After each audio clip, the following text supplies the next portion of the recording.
ខ្ញុំសូមជូនពរនាងមានខួបថ្ងៃនេះថ្ងៃពិសេសក្នុងឆាងជីវិតអារម្មណ៍ពិនបានស្រងថ្លាឯនាងមានគូចាំទទួលការពីសងសាក្តីស្នេហាដើមពីការយល់ចិត្តមានស្នាមញញឹម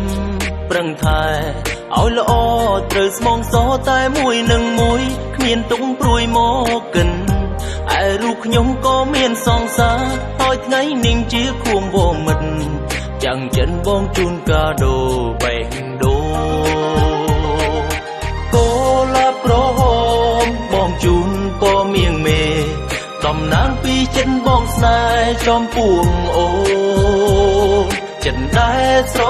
ឡាញ់បងពិនស្មងលំដល់សូនថ្ងៃខួបអូនបងសូមជូនពរស្រីជូនពរអូនគ្រប់យ៉ាងមានសំណាងជីវ៉ាក្នុងនាមជាសង្សារចរណាយកាដូថ្ងៃខួបអូនកូលាបជូនពីស័យចិត្តភក្តីជូនថ្លៃកាដូស្នេហ៍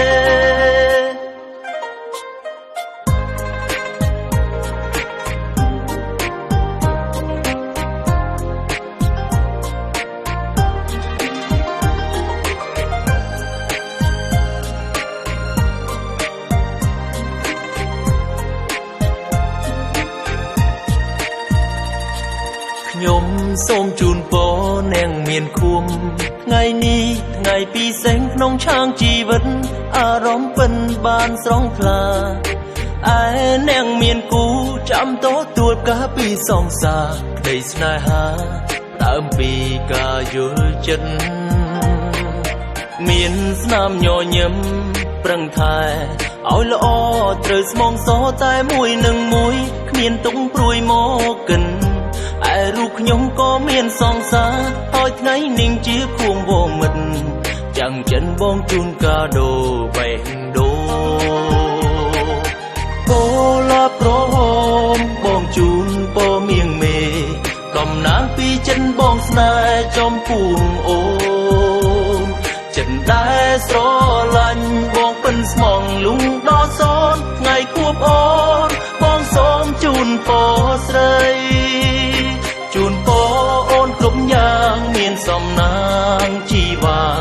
ក្នុងនាមជាសង្សារចរណាយកាដូថ្ងៃខួបអូនកូលាបជូនពីស័យចិត្តភក្តីជូនថ្លៃកាដូស្នេហ៍